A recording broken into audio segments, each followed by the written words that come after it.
노고체를 저주고 날새 황계우통 거복을 내어 벗은 홍포를 대입었네. 따옥따옥 쳤따옥기 화룡도가 부르니로다. 적벽 봉파가 이르온다. 어서 가자 저개오리. 온난 끝에는 겁낸 장졸 칼수록이 얄망구다. 복병을 보고서 도망을 간다. 이리 가며 뱅당 그르르르르 저리 가며 행동 행동. 사설 많은 저 알미생 순금 갑옷을 따두고 살도 맞고 창도 찔려 기야 느 골보를 대야 내단 창을 부르 마라 상천독기를 조사 주마 뾰족한 저 친구리로 그렇지. 소탱 빈 고목안고 어디며 때 그르르르 내리며 꽃뻑대 그르르르 뚜그러 꽃뻑지 꺽대 그르르르 저 대자구리 철야 흥었구나. 각세 소리 조조가 듣던 이 탄식은다. 그렇지. 오지 마라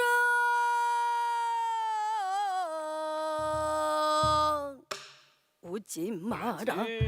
각세 들어가 너무 나오지 마라. 너희가 모두 다 내 제장 죽은 원기가 나를 원망하여서 울은구나.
안녕하세요. Riding on the Korean wave. Welcome to Wednesday's edition of The Culture Wave. I'm Kwon So-ah in Seoul. Explore with us Korea's culture from all aspects, with today's focus on K-entertainment, K-events, K-vocal training, and more. And all of that together with my co-host Walter Lee. Hello, Walter. Hello, Soa, and hello to the people at home. I'm Walter here to co-host alongside Soa to fill you in with the latest in K-entertainment news, so stick around.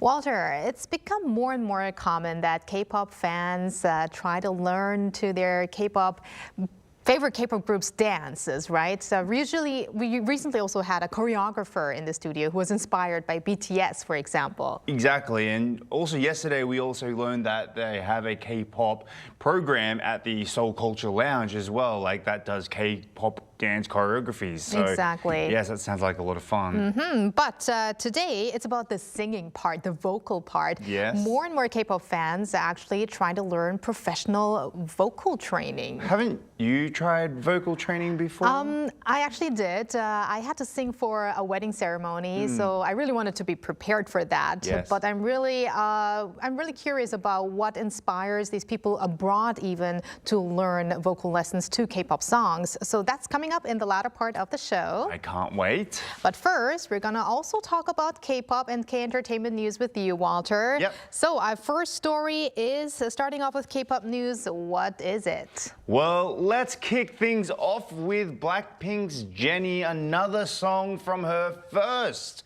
solo album, Ruby, has gone gold. Now, on Monday, the Recording Industry Association of America, or RIAA, confirmed that Extra L featuring Doechii, a pre-release track from Ruby, earned gold certification. Now, this is Jennie's fourth RIAA recognition, making her the K-pop solo artist with the most certified tracks. Now, previously, she received platinum for The Weeknd's One of the Girls, where she featured with Lily Rose Depp, while her own songs, Mantra and Like Jennie, were also certified gold. Now, impressively, 3 tracks from her debut full-length album, Ruby, are now RIAA certified. So congratulations to that recognition. Very good, very good. And now let's move over to some news on SM Entertainment. Yes, SM Entertainment announced on Tuesday that SM Town Live 2025-26 will go to Bangkok on February 15th at Thailand's Rajaman Gala National Stadium. This will mark the first SM Town Live concert in Bangkok in nearly 13 years, with the last one being SM Town Live World Tour 3 in Bangkok. That was all the way back in November 2012.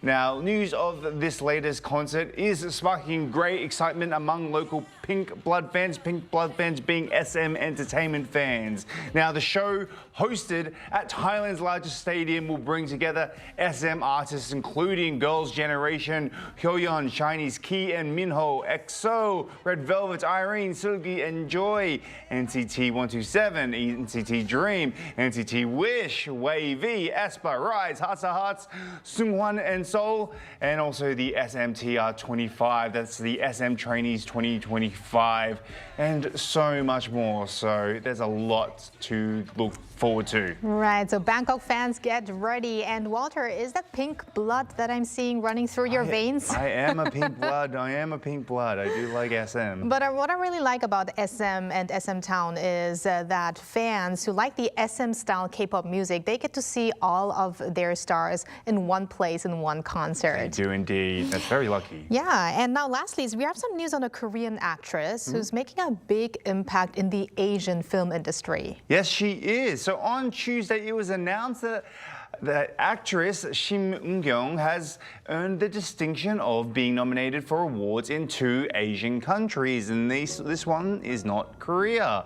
She is up for Best Actress at Japan's Nikkan Sports Film Awards, one of Japan's most prestigious honors, and at the 36th Singapore International Film Festival for her performance in Japanese film, 2 Seasons, 2 Strangers. Now, 2 Seasons, 2 Strangers has attracted significant significant attention as it has brought together internationally acclaimed young director Sho Miyake as well as the Korean actress. Now, in Korea, the film was officially invited to the Busan International Film Festival, where it achieved the highest ratings in the competition category and generated early buzz. Now, it is also being featured in a masterclass at the Seoul Independent Film Festival, with screenings already selling out rapidly. It's one thing to get nominated or awarded in your own country, but it's another for that to happen overseas, and not just in one country, but 2 countries. I think that's amazing. 2 countries, and also a Japanese film as well, not a Korean film. She will have to also do that perfect acting in a different language. Yes. And well, thank you very much, Walter, for those updates, and stick around. Will do. And now let's move on to our AI anchor Arirang for more on the culture front. Arirang? Hello and welcome to your AI guide to the latest cultural updates from Korea. Here's our top story. Busan has officially ushered in the era of 3 million foreign tourists. According to the city government, about 350,000 foreign visitors traveled to Busan last month alone, bringing the total number of international tourists this year to roughly 3.02 million.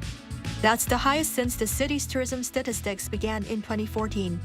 By nationality, the largest number of visitors came from Taiwan, followed by China, Japan, and the United States. Through September this year, foreign tourists spent more than 755 billion won, or roughly $514 million in Busan. Korea's largest winter festival, the Seoul Winter Festa, will kick off next week. From December 12th to January 4th, the mega festival will take place across 6 locations in downtown Seoul, connecting Gwanghwamun Square, Cheonggyecheon Stream, Dongdaemun Design Plaza, and Hosingak. Held under the theme Fantasia Seoul, this year's event features a wide range of unique programs blending performances, immersive activities, and Korean culture. Highlights include a Santa village inspired by classic European Christmas markets, and a K-Culture zone, riding the wave of K-pop Demon Hunter's unyielding popularity. An exhibition exploring the stories surrounding childbirth and motherhood opened today at the National Folk Museum of Korea's main branch in Seoul. The special exhibition titled Happy Birthday features a diverse array of items, ranging from traditional childbirth-related folk artifacts from eras before modern medical technology to contemporary pieces. Notably, the exhibit also highlights childbirth-related folk items from around the world. The museum emphasized that childbirth is more than a biological event, describing it as a significant communal experience shaped over time by society and culture. The exhibition runs through May next year. That's all from me. Stay tuned to the Culture Wave.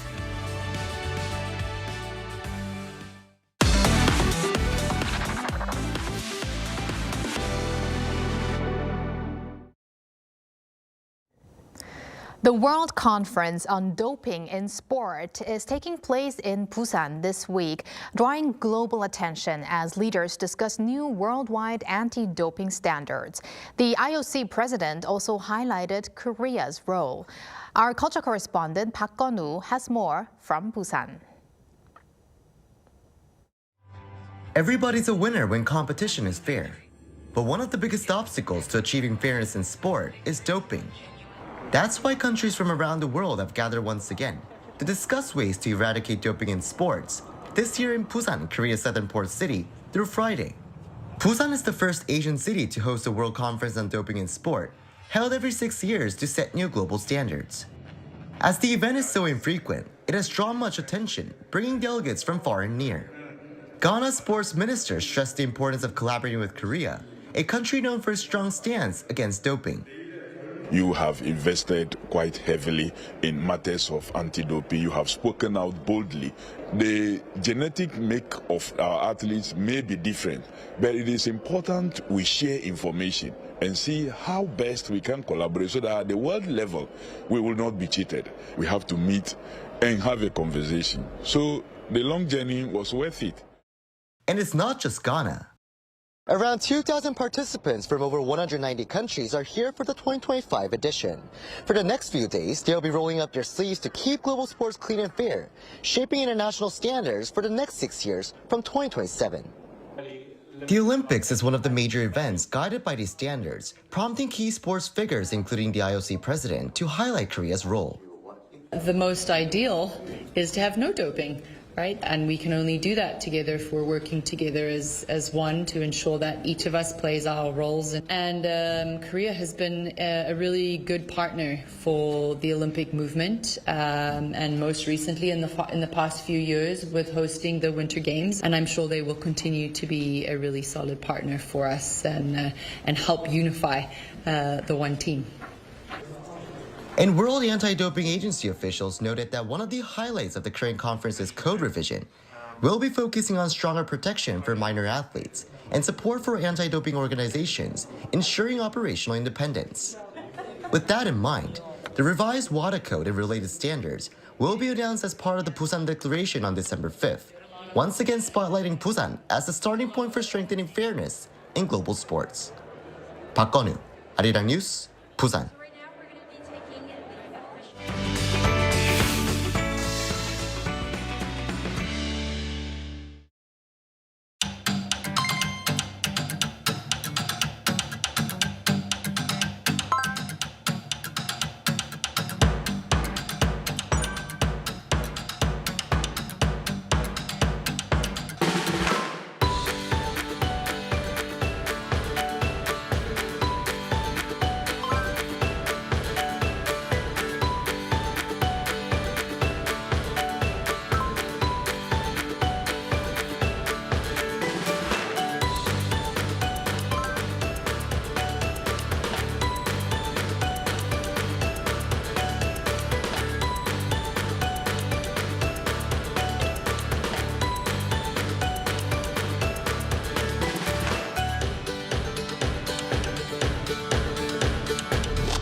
Time for K-Correspondent. Today, we connect with the heart of Europe, Switzerland, to find out about the current popularity of K-pop there, which has even led to the growth and interest in Korean-style vocal training. We now invite Jennie, CEO of KVZ or K-Vocal in Zurich, who coaches students and K-pop fans herself to delve deeper into the K-pop boom in Switzerland and beyond. Welcome, Jennie. Welcome, Jennie. Hello. Happy to have you on the show, Jennie. So let's start with asking you why you started K-pop vocal lessons in Switzerland, and is there actually a significant demand? Yeah, I've been a vocal trainer for many years in Korea and later in Tokyo, teaching at one of the biggest vocal academies, VO80 Volt, and even at YG Japan. When I moved to Zurich after marrying my Swiss husband, I realized there were no Korean vocal trainers here. So I decided to start my own school. And I officially opened in the summer of 2023. Since then, inquiries have steadily grown and more students are joining. So yes, the demand is definitely increasing. Wow. That's excellent. Well, let's talk about your students a little bit. Tell us about, about the age of your students, nationality. Are they from different backgrounds? And what are their main motivations for learning to sing, let's say, K-pop style? Yeah, Switzerland is incredibly international, and Zurich is mostly German-speaking, but English works everywhere, so similar to Berlin. So my students come from all over, Turkey, Brazil, Portugal, the Philippines, Vietnam, Thailand, Germany, the UK, Italy, France, and more. Many are immigrants or children of immigrants rather than native Swiss. And the age vary widely, though teenagers make up most of the students. But my students range widely in age, from teenagers to people in their 50s and 60s. So sometimes mothers even join the lessons together with their daughters. And so most learn as a hobby, but lately there's been growing interest in auditions and dreams of becoming K-pop stars. It's really exciting to see their passion. Oh, so some are actually trying to, go the professional path after that. Let's hope that you're able to train some of the best K-pop stars or the next generation. Yeah. But which K-pop artists and genres or songs are preferred by your students? Do they also have like a specific vocal skill they want to learn? Maybe a BTS style, maybe a Blackpink style? And it's fascinating. Many students know artists I never even heard of. They'll listen to dance, hip hop, rock, ballads, and even songs from the 70s and 80s.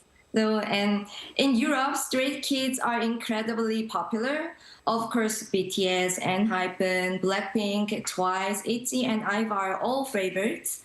In Switzerland, indie rock bands like The Rose have a strong following. They even hold a concert here every year. And groups like Cat's Eye are rising because one member, Manon, is Swiss. So, and students mostly want to improve high notes. And singing in Korean also motivates them to learn correct pronunciation and how to express the nuance in the lyrics. Jennie, speaking of pronunciation, for foreigners, Korean pronunciation can be very difficult. Or maybe is it less of an issue when you sing compared to speaking? So how do you instruct them when singing Korean lyrics? Students usually start with the Romanized lyrics. Interestingly, modern K-pop often has English like a Korean pronunciation, or sometimes fully English lyrics, which lowers the barrier for foreigners. From my experience, Japanese students struggled a bit more about pronunciation because Japanese has fewer vowel sounds and no final consonant. But Swiss students who speak German, French, Italian, or Romanish already have diverse pronunciation skills. So German speakers in particular are very accurate with the Korean sounds.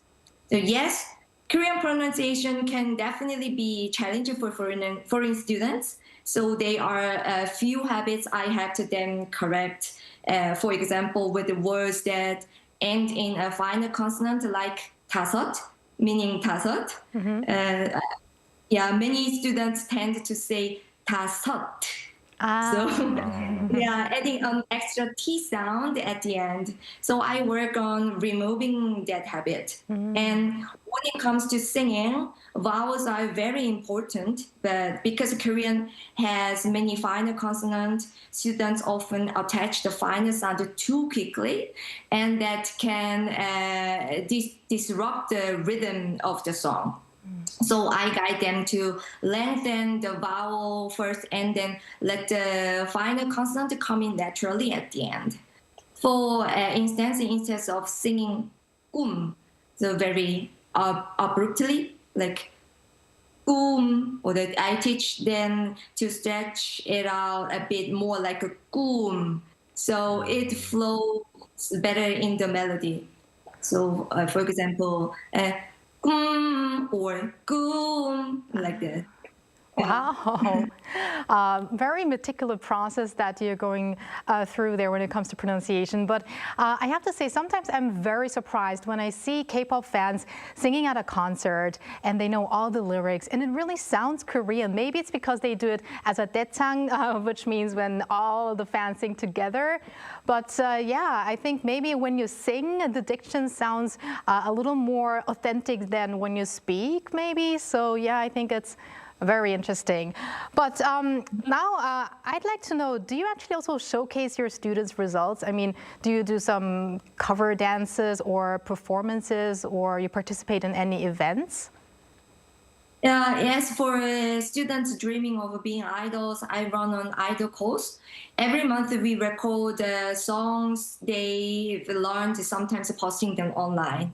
And recently I had auditions, selected students, trained them, and filmed the cover dance music video. So, and also on November 15th, me and my student performed 5 songs at an event hosted by the Korean Association in Zurich, supported by the Office for Korean Abroad. So we even sang Blackpink Rose's Apart with the local Korean community. And yeah, Zurich doesn't have a very active entertainment scene, so these opportunities are rare and precious for us.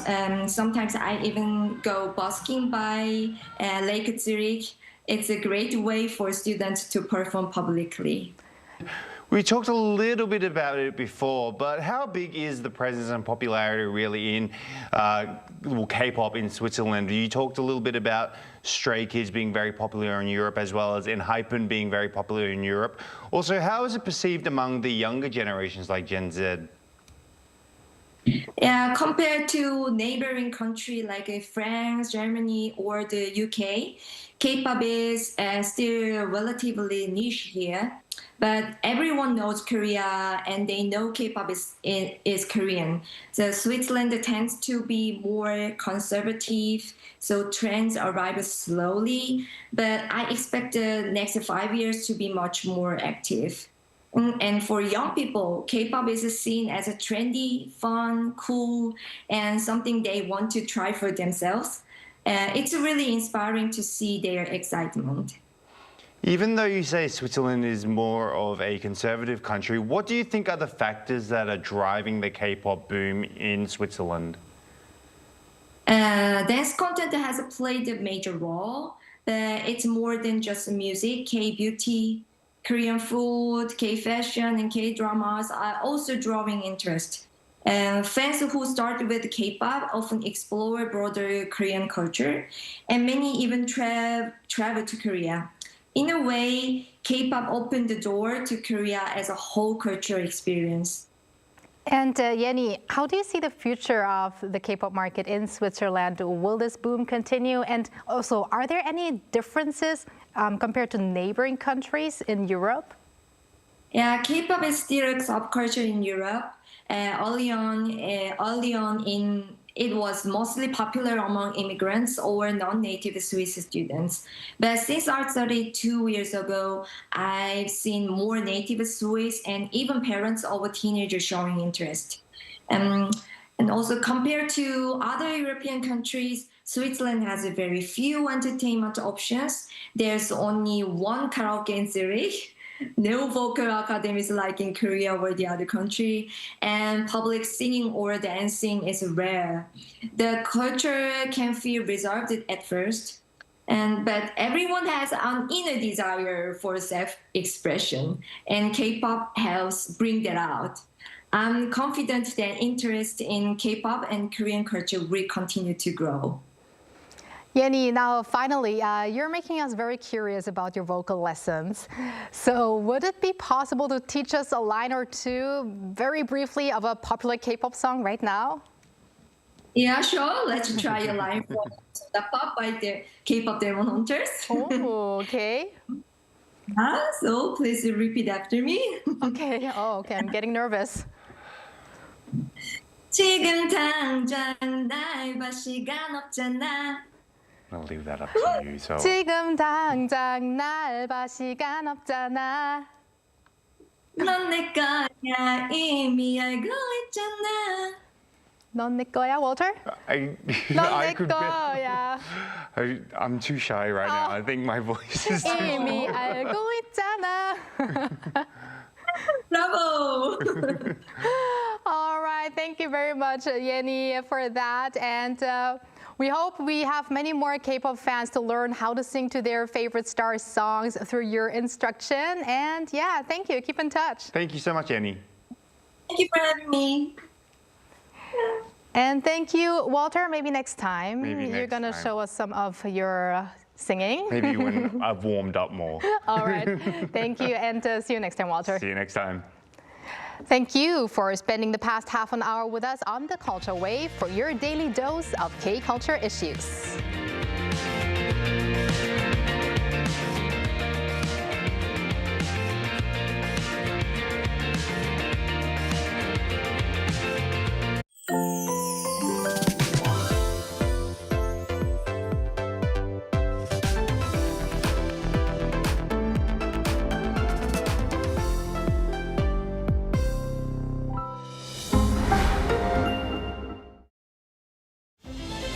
Korea, a globally recognized sports powerhouse. Behind the dazzling achievements, there's always an invisible force at work.